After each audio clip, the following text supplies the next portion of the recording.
Hey everyone, welcome back to Yu-Gi-Oh! The Eternal Duelist Soul. This is CurlyHairedHero. So, last time we took on Yami Bakura and beat him pretty handedly. And now we're only left up with possibly the two strongest duelists in the entire series, Yami Yugi and Seto Kaiba, who we're gonna go ahead and take on today. Ah! You think you can destroy me with your cards? You think you can destroy Kaiba Seto? I was gonna say Seto Kaiba. We're gonna go ahead and go second. Now, this time around, I'm bringing a rather peculiar deck. I was going to use, basically what I was gonna do, when I faced Kaiba, I was gonna use a mock, Yugi deck, and when I face Yugi, I would use a mock Kaiba deck. But I figured that'd be kind of, since, you know, I'm already facing them. So it'll kind of just be like watching the same duel 4 times, you know, minimum. So I figured that probably wouldn't be too interesting to watch. So I've decided against it. And instead I just built a semi-interesting deck. The main theme of this deck is pretty much... how do I describe this? I'm only using people, I guess, is the best way to describe it. So basically all the cards that I have in my deck, or particularly all the monsters. I tried to do it for the spells and traps cards, but that was a bit more difficult. But particularly all the monsters, they're all the card art. They're all visibly, you know, people. You can see I have those two guys. I have Kahana. Relatively a couple of cards you've seen before. I try to keep it somewhat fresh and not using the same exact cards that I previously used, but there was really not much I can do to avoid that. And yep, that's that's pretty much it. What the deck is about. I do have, it's a bit sort of balanced. I managed to balance it out to have only spellcasters and warriors, which is not half bad. It's kind of somewhat of Yugi's theme.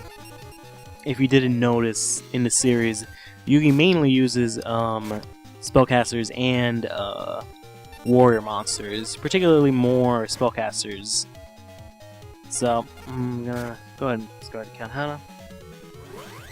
So I guess I kind of sort of am fitting in with the original theme, except I'm planning on using this deck for when I face up against Yugi as well. So, I don't know. For Yugi, or sorry, for Kaiba, his theme is more of a, he uses a bunch of warriors, but primarily dragons and fiends are primarily what he's known for.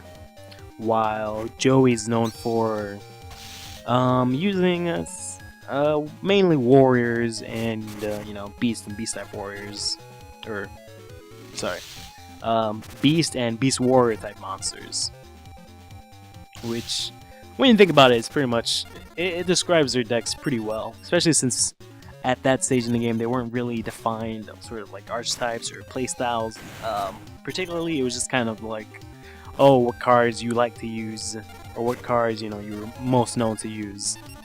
Well, mainly between small circles, since a lot of people pretty much had all the same cards, since there wasn't really exactly space for diversity. But we've had this conversation like 100 times. So I'm just gonna shut up and just let Neo the Magic Swordsman take down the rest of Seto Kaiba's life points. He was pretty much unable to do anything after I played swords. I would be the sorry. I would be the one to lead you to your end. I will not allow you to be defeated by any other. You're mine. Next time we meet, I will see to that. Next time. Sure, dude. Hey, you've managed to reinforce your deck. Did you know that you can select a new booster pack? Select it when you've got the chance. Let's see, what have we got? Ooh. Now, I don't exactly remember how we get this, but there's a certain requirement that you need to pass in order to unlock that booster. Let's see what we've got here. I don't remember what I think it has all forbidden cards, given from what I'm seeing here. We have Sanguine, Graceful Charity, Pot of Greed, and Heavy Storm. Would have been a nice pack to have if I didn't have all the cards already. We also got our copy of the Weekly Yu-Gi-Oh! You know, I kind of wish the weekly Yu-Gi-Oh had slightly better cards, but they honestly don't have cards any better than the first couple of booster packs, which is kind of depressing. Alright, let's go ahead and take on Seto Kaiba one more time. A field is a place where two duelists have joined in battle. A duel can only go one or two ways. Either you win or you lose. It's some interesting dialogue there. Kind of expected him to get all angry and be like, "Ah, I'm gonna beat you this time." Blah blah blah blah blah blah. Speaking of which, I wonder. Yeah, okay. So he does have a fusion deck. Because if you didn't notice in his I don't know, his intro sequence, I guess he has he has the Blue Eyes Ultimate Dragon as his background. So I just want to make sure that he actually has the card, which he most likely has since he has a fusion deck there. Kaiba's not really... He's a bit more... How do I say this? Most of the guys in these... Oh, well, there it goes. That's what mainly he's known for, which after that happens, you're kind of screwed. Yeah, I think I pretty much lost. Possibly. Oh no, okay, I still have a good chunk of life points. Yeah, out of all the duelists in his tier, he's probably the one that's closest resembles his anime and manga counterpart deck-wise. Oof, perfect timing. Well, let's see, do I have anything else? I have Graceful Charity, Extermination, and then that. Okay, that can work. Possibly. So I'll use swords. And I'll end my turn for now. Unless he manages to draw... well, there we go, we lost. I tried to stall out for one more turn so that I can possibly draw some slightly better cards and later on use Graceful Charity. Discard Cosmic Queen, bring her back with Premature Burial, and see if maybe I can equip her with something, or, you know, figure out something. Probably could have won more or less if I had attacked. But sadly, he's defeated us in mere 2 to 3 turns. So, let's go ahead and take him on one more time and settle things once and for all. I've used that combo actually quite a bit in this game, particularly, primarily just to like clean up against the duelist from previous years, so that I can easily unlock cards. Because you know you can beat the opponents pretty easily if you just go in with Cyber Strain and just summon Blue Eyes Ultimate Dragon and just wreck house. So, I have 2 Mahavalos, nothing to use it with. I can use Nobleman of Extermination at least. Is that... Oh, wow, okay, yeah, that's totally worth it.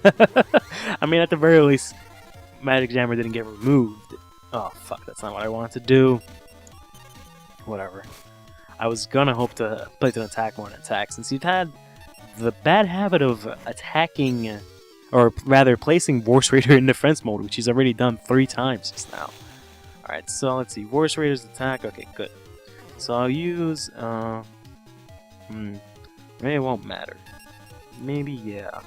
I'll use Ultimate Offering.